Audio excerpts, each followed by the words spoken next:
Brand new shocking details in the scandal that threatens to bring down top Obama administration officials. Now, it's called Project Gunrunner, also known as Operation Fast and Furious, was a botched international gun-selling program that has been linked to the deaths of at least 2 Americans. Now, earlier this week, acting ATF Director Ken Melson, he secretly testified before congressional investigators, revealing incriminating new information about the controversial program.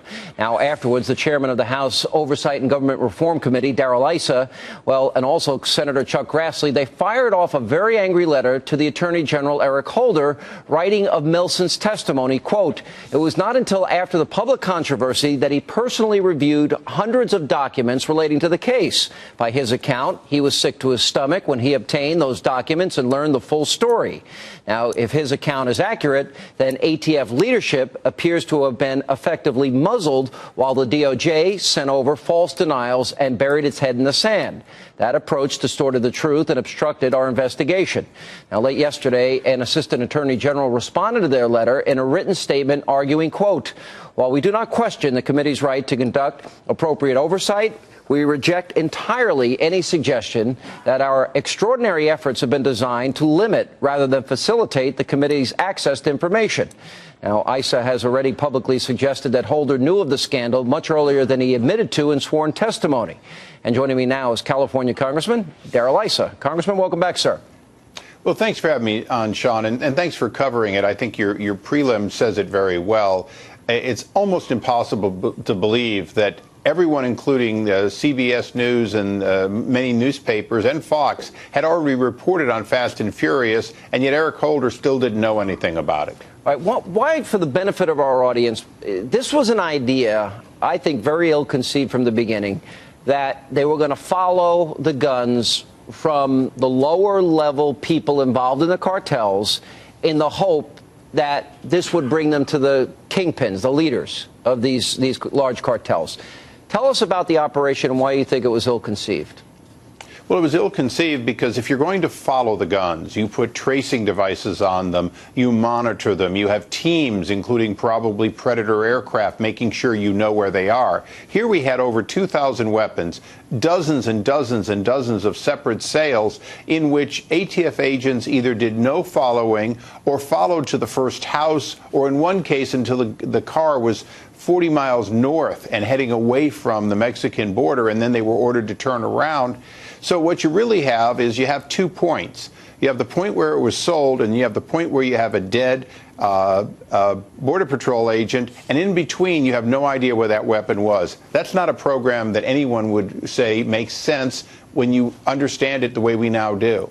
All right, explain now the interim director of the ATF, the Bureau of Alcohol, Tobacco, Firearms, when he reads this information for the first time. First of all, it's a little shocking to me that he didn't know about this. He says he's sick to his stomach.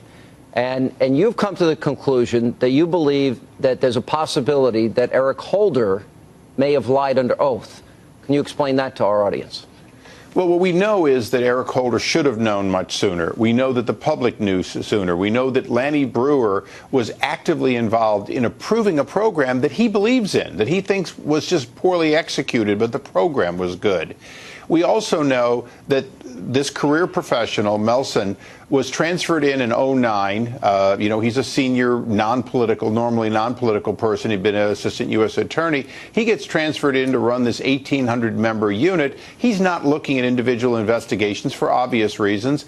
And he's not even briefed by the other agencies that Justice had involved in this task force. He's not briefed on what they knew. So by the time he reads these documents, including the wiretap request, he's after the fact finding out that much of what he was told they were looking for, they already knew, but hadn't told ATF. Yeah, there's this. He also suggested that there was an attempt. Because in many ways, I think he's being the honest whistleblower in this case. And from what I understand, when he appeared before your committee, he didn't go with government lawyers, as would normally probably be the process. He went with his own lawyer. And there's a fear that there was an attempt to silence him here. Well, very clearly, the Justice Department wanted him in there with justice lawyers. He had the right and was never informed he had the right to come in just with his own lawyer. Our own people in a contact through an intermediary let him know that, and he almost immediately not only agreed to come in, but came in on the 4th of July, so there'd be no question that he was coming in on his own time, his own volition. And his attorney, I wasn't in the interview for appropriate reasons, but his attorney never asked him to stop or have extensive consultation. He simply answered the question with his counsel present. That's the opposite of what we've had in the previous interviews, the few in which justices had their attorneys. Essentially, they're trying to limit our discovery. They're trying to, if you will, counsel their people to give only certain things. And it's one of the reasons that we find it refreshing when we get a career professional coming in, answering our questions fully and completely, and then letting us go where the trail leads us. What you seem to be describing, Congressman, is an obstruction of a congressional investigation. Am I accurate?